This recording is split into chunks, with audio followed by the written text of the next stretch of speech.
이 세상에는요 두 가지 부류의 사람이 있어요. 정신 나간 사람하고 정신 차린 사람. 정신 나간 사람 누구냐? 시기와 질투, 시샘, 주로 남의 일에 발광을 하거든요. 그래서 때를 기다리다가 몸에 때만 낍니다. 실력은 언제 생기는지 압니까? 실력? 실행력의 행자를 싹 빼보세요. 그러면 실력이 되잖아요. 실행을 하는 건 머리로 하나요? 몸으로 하나요? 몸이 합니다. 더 중요한 거, 성공한 사람은 침을 흘리나요? 땀을 흘리나요? 땀은 노력의 대가로 나오는 거고요. 시샘을 자극하면 침샘이 자극돼가지고 침이 나오는 거예요. 그죠? 그러니까 여러분 오늘부터 밥 먹듯이 혁명적인 변화가 일어납니다. 제가 보장합니다. 자, 여러분 부자들이나 성공한 사람들의 굉장히 중요한 특징은 자기관리나 자기개발에 굉장히 강하지 않습니까? 저는 그 자기관리 중에 첫 번째가 몸관리라고 생각해요. 꿈의 목적지까지 가는데 머리로 가나요? 몸으로 가나요? 몸으로 갑니다. 꿈은 그래서 밤에 꾸는 게 아닙니다. 밤에 꾸니까 그게 다 개꿈이 되는 거예요. 꿈은 낮에 두 눈을 부릅뜨고 몸으로 꿔야 됩니다. 자, 그러면 몸이 부실하면 꿈을 많이 꿨는데 꿈의 목적지까지 갈 수가 없잖아요. 그러니까 몸에 투자를 해야 된다는 거예요. 자, 그래서 이 세상에는요 두 가지 부류의 사람이 있어요. 정신 나간 사람하고 정신 차린 사람. 정신 나간 사람 누구냐? 꿈의 목적지까지 가는데 시련과 역경을 정신력으로 극복하려고 하는 사람. 이런 사람들이 정신 나간 사람이에요. 그런데 정신 차린 사람이 있어요. 누구냐? 시련과 역경을 체력으로 극복하려고 하는 사람이 정신 차린 사람입니다. 그래서 여러분도 정신 나간 사람에서 정신 차린 사람으로 돼야 됩니다. 여러분 주로 대학 교수를 지성이라고 하나요? 야성이라고 하나요? 지성이라고 하잖아요. 지성인들 죄송하지만 치루합니다. 왜냐하면 몸을 어떤 용도로 쓰냐면 이렇게 머리를 회의 장소로 이동시키는 수단으로 쓰셔가지고 몸이 거의 퇴화된 사람들이에요. 그리고 여러분 체력이 뇌력을 낳는 원동력이 됩니다. 실력은 언제 생기는지 압니까? 실력? 실행력의 행자를 싹 빼보세요. 그러면 실력이 되잖아요. 실행을 하는 건 머리로 하나요? 몸으로 하나요? 몸이 합니다. 그러니까 몸이 부실하면 실행을 할 수 없고 실력이 안 쌓이는 거고 뇌력도 몸이 망가지면 없어집니다. 자, 그러니까 여러분 오늘부터 마인드 컨트롤 바디. 마인드가 신체를 통제하는 게 아닙니다. 바디 컨트롤 마인드입니다. 몸은 마음이 거주하는 우주거든요. 몸이 망가져버리면 집이 없는데 거기 마음이 어떻게 삽니까? 저는 신체적으로 경험을 해보니까 몸이 딱 중심을 잡고 있을 때 마인드 컨트롤이 작동하는 겁니다. 제가 주장하는 메시지 중에 하나가 재테크나 금테크는 망할 수 있지만 근테크, 근육테크는 절대 망하지 않는다. 이런 이야기를 하거든요. 그래서 여러분 돈 들여가지고 찐 살은 뺄 수 있지만 돈 들여가지고 근육을 만들 수는 없거든요. 근육은 절대적으로 여러분의 삶에 필요한 삶의 원동력이라고 생각해요. 그래서 특히 젊은 사람도 필요하지만 나이가 들수록 상상을 초월할 정도로 엄청나게 빠져나가거든요. 그러니까 갖고 있는 근육을 유지하는 것도 중요하지만 조금이라도 나이가 젊었을 때 여러분 재테크나 금테크도 하시지만 더 중요한 인생의 가장 중요한 테크, 근테크에 투자하셔야 된다고 저는 생각합니다. 자, 그럼 우리가 운동을 하면 뭐가 좋은가? 그냥 한번 생각해 보세요. 운동을 하면 몸이 상쾌해지지 않습니까? 아침에 딱 보면 출근할 때 표정이 찌뿌둥한 사람들이 있고요. 뭔가 이렇게 혈색이 도는 사람들이 있잖아요. 그럼 그 사람 한 사람은 체육관 갔다 온 사람이고 한 사람은 그냥 허겁지겁 일어난 사람이거든요. 그러니까 몸이 땀을 흘리면 상쾌해집니다. 자, 그럼 몸이 상쾌해지면 마음이 유쾌해지고요. 멘탈, 정신이 명쾌해집니다. 여러분 머리가 이렇게 흐리멍덩하고 복잡한 이유는 오랫동안 앉아서 생각했기 때문에 머리가 지금 띵한 거예요. 자, 그러면 머리가 이렇게 꽉 막혀 있거나 뭔가 이렇게 골치 아플 때 나가서 산책만 하세요. 그러면 몸이 움직이잖아요. 상쾌해지면 머리가 명쾌해지고 마음이 유쾌해지고 그 다음에 영혼은 통쾌해지고 그럼 누군가 제안하면 흔쾌히 받아들이고 제가 이거 5쾌. 자, 그래서 가장 중심에 뭐가 있느냐? 상쾌. 몸이 상쾌하지 않으면 멘탈이니 이모셔널이니 스피리추얼이니 이거 다 흐리멍덩해지는 거예요. 그러니까 이 세상의 중심은 바로 또 몸이 있는 거예요. 몸이 상쾌해진 사람.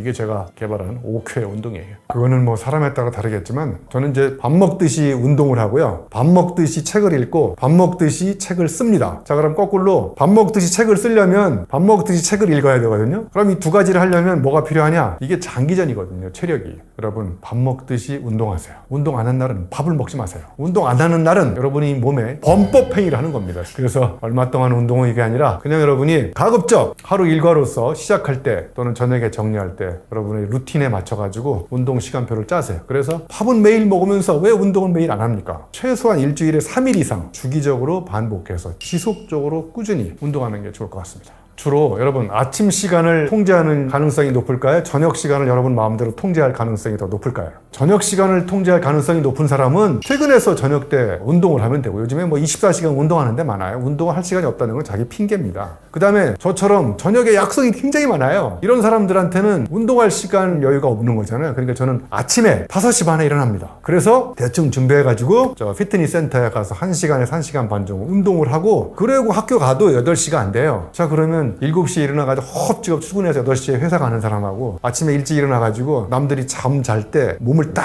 만든 다음에 상쾌한 상태에 가서 명쾌하고 유쾌한 마음으로 하루 일과를 보내는 사람하고 차이가 있는 거죠. 그러니까 운동할 시간이 없다. 아니, 밥 먹을 시간, 술 마실 시간, 친구 만날 시간, 수다 떨 시간 뭐 다 있는데 왜 운동할 시간이 없습니까? 그건 제가 보기에 핑계입니다. 안 쓰던 근육을 쓰니까 근육이 놀라는 거예요. 야, 너 왜 이거 갑자기 하냐? 이거 피곤해 죽겠네. 그리고 또 근육통, 통증이 오잖아요. 스쿼트 한번 해보세요. 그럼 허벅지 통증이 생겨가지고 이거 괜히 해가지고 아파 죽겠네. 그 통증을 해소하는 가장 강력한 방법은 진통제가 아니라 거기다가 역으로 다시 또 스쿼트를 또 하는 거예요. 그러면 조금 풀립니다. 자, 그러니까 운동을 해서 통증이 생기고 근육통이 생기고 힘든 거는 당연한 거예요. 힘들다고 포기하면 여러분은 영원히 또 운동 못 합니다. 힘들 때 타이레놀이라는 거 진통제 먹지 마시고 그 다음날 그 아픈 부위에다가 조금이라도 통증을 더 주세요. 그러면 그 통증이 해소되고, 그걸 계속 하다 보면요, 이제 안 하면 근육에 통증이 생겨서 찌부둥해지고 그렇게 되거든요. 그러니까 운동을 하면 피곤한 사람하고 운동을 안 하면 피곤한 사람으로 크게 나뉘어버리기 시작합니다. 격차가 생기는 거예요.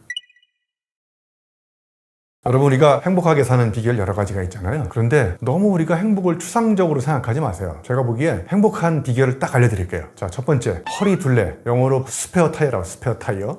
허리 둘레를 줄이시고 허벅지 두께를 늘리세요. 행복은 허리 둘레의 반비례, 허벅지 두께의 정비례합니다. 저의 버킷리스트가 60살쯤에 허벅지 60cm 만드는 건데 지금 60cm가 넘었어요.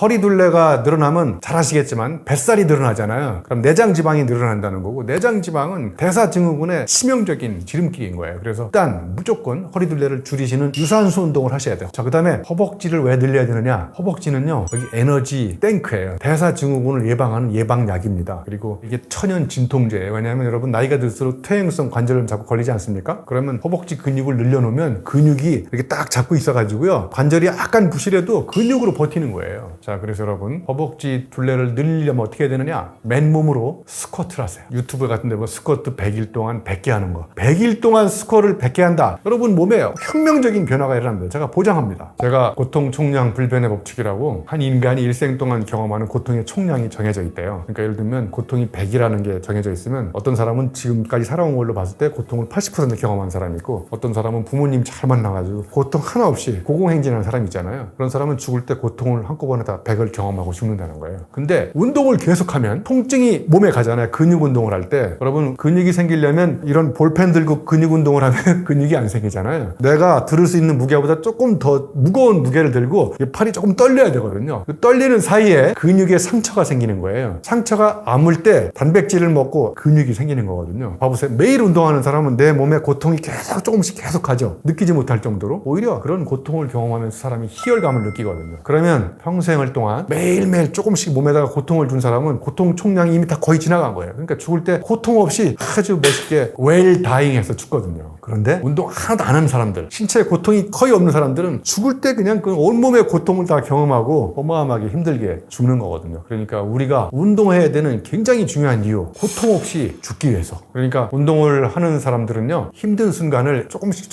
이렇게 버티는 내성을 스스로 길러내거든요. 그러니까 처음 운동하기 시작할 때 혼자 하면 힘들어 죽겠네 한두 번 하고 포기하잖아요. 그때 조금 돈을 들여가지고 코치한테, 트레이너 PT를 받으세요. 그러면 운동하는 트레이너가 한 번 더 이게 죽겠는데 한 번 더 하라니까, 한 번 더 할 때 내 몸에 근육이 생기는 거고, 그때 스트레스가 뒤집으면 디저트가 됩니다. 그러니까 여러분 몸에 작은 스트레스를 계속 가하면 그 스트레스 받은 내 몸으로 일상을 달콤하게 살 수 있는 거예요. 신화창조의 주역은 머리가 아니라 몸이다. 성공한 사람들은 봐보세요. 앉아서 꿈꾼 사람 아니잖아요. 시행착오도 겪어보고 몸으로 여기도 해보고 저기도 해보고, 그래서 결국은 성공한 사람들은 체력이 근본 원인인 거고요, 정신력은 근접 원인인 거예요. 자, 그러니까 성공한 사람들의 가장 중요한 공통점은 자기관리, 특히 자기 몸관리. 왜냐면요, 신체성은 정체성이자 그 사람의 가능성인 거예요. 여러분 몸을 보면 여러분 몸이 과거를 어떻게 살았는지 내 몸에 담겨 있어요. 현재 무슨 일 하는지 몸을 보면 다 알 수 있어요. 더 중요한 거, 여러분 몸을 보면 여러분이 미래에 뭘 할 수 있는지, 미래 가능성을 내 몸이 갖고 있다니까요. 그러니까 몸이 성공한 사람의 가장 중요한 보증수표라고 생각해요. 자, 그리고 두 번째 재밌는 이야기인데, 성공한 사람은 침을 흘리나요? 땀을 흘리나요? 성공한 사람들은 침을 흘리지 않고 땀을 흘린다는 거예요. 그래서 땀은 수고와 정성과 노력의 대가로 나오는 거고요. 침은 시기와 질투, 시샘을 자극하면 침샘이 자극돼가지고 침이 나오는 거예요. 그죠? 자, 그러면 여러분, 성공하는 사람들은 침을 흘리지 않고 땀을 흘린다고 그랬죠? 땀과 침의 차이 한번 생각해 보세요. 땀과 침은 나오는 방향이 달라요.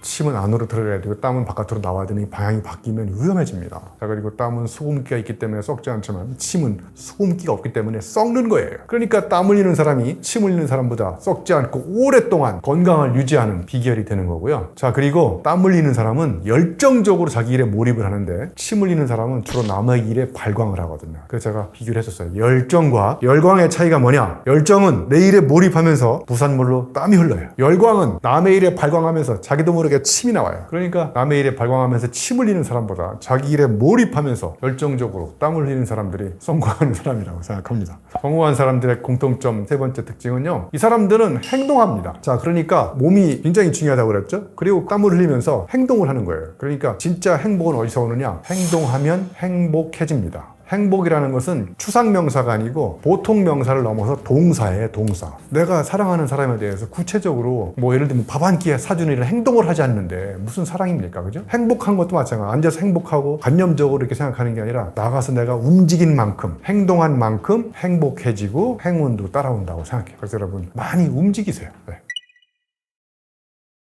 네, 저는 30년 동안 매일 아침 운동을 하거든요. 아침에 이제 주기적으로 로테이션을 합니다. 하루는 유산소 운동을 주로 하고요. 하루는 근육 운동을 부위별로 2두 바건, 3두 바건, 허벅지, 그다음에 스쿼트 이런 것도 하고요. 벤치프레스 같은 것도 하고, 데드리프트도 하고. 그러니까 아무튼 평균적으로 절반은 유산소 운동하고요. 절반은 근육 운동을 합니다. 여러분, 운동하기로 결심한 사람들 있잖아요. 10년 전부터 계속 다짐하는 사람 있잖아요. 다짐을 너무 많이 하기 때문에 이게 짐이 되는 거예요. 무거워요, 짐이. 마음을 너무 많이 먹어가지고 지금 마음이 무거운 거고, 여러분이 운동을 못하는 이유는 시작하지 않기 때문에 그런 거예요. 운동을 시작하는 유일한 방법, 시작하면 되는 거예요. 운동하기로 결심했는데 비가 오네? 비가 나를 보고 와서. 그게 아니라 결심했으면 비가 와도 나가서 뛰세요. 그럼 그 비 오는 날 때는 거기 미친놈들이 많아요. 결심하고 다짐하고 핑계대고 조건을 따지고 절대로 시작할 수 없습니다. 그러니까 여러분이 운동을 하지 못하는 이유는 안 하기 때문에 그런 거예요. 시작하지 않기 때문에. 시작하는 유일한 방법, 시작하면 됩니다. 그래서 때를 기다리다가 몸에 때만 낍니다. 그러니까 그냥 시작하세요.